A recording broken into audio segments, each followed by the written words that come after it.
was born into the cold arms of poverty on April 16, 1889 in London, England.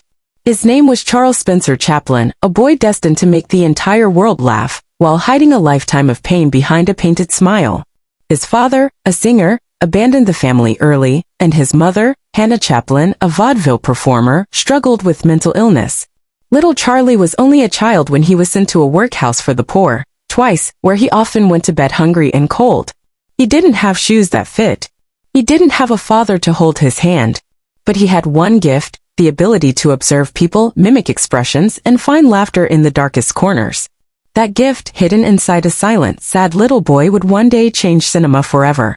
When his mother was permanently admitted to a mental asylum, young Charlie was left alone with his brother Sidney. They lived in harsh poverty, performing odd stage jobs. But Charlie had a vision. He believed that performance wasn't just for the rich, it could be for everyone. He joined a group called the 8 Lancashire Lads and later took small acting roles in plays. At just 19, Charlie traveled to America with Fred Carnot's comedy troupe. For a boy who once begged for food on London streets, the glowing lights of New York were overwhelming. In 1913, he was spotted by Max Sennett of Keystone Studios. That moment changed his life. A year later, in 1914, Charlie Chaplin created a character that would never die, the Tramp, a small man with a bowler hat, a toothbrush mustache, baggy pants, and oversized shoes. That image became a global icon. But behind the screen, Charlie remained a deeply complex soul. He poured his struggles into his silent films. Movies like The Kid, 1921, City Lights, 1931, and Modern Times, 1936, weren't just comedy, they were reflections of a man who understood poverty, labor, pain, and loneliness. The Great Dictator, 1940, was his bold stand against Adolf Hitler at a time when many feared to speak. He faced criticism, too. His political views during the McCarthy era made him a target. In 1952, while traveling to London, he was banned from re-entering the U.S. The man who had helped build Hollywood was now considered an outsider. But Charlie didn't beg to return. He moved to Switzerland, where he lived quietly with his wife Una O'Neill and their 8 children.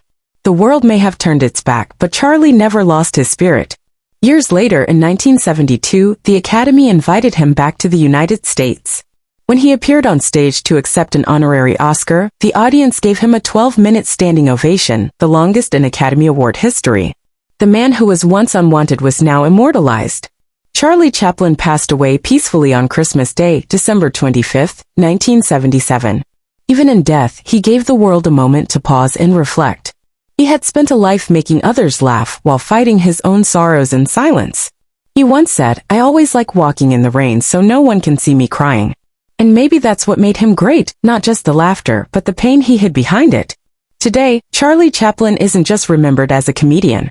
He is remembered as a visionary, a genius, a poet of silence. His art crossed languages, cultures, and time. He taught the world that comedy isn't about jokes, it's about truth. It's about touching the human heart without saying a word. This was the life of Charlie Chaplin, a man who gave the world joy, even when his own world was full of shadows.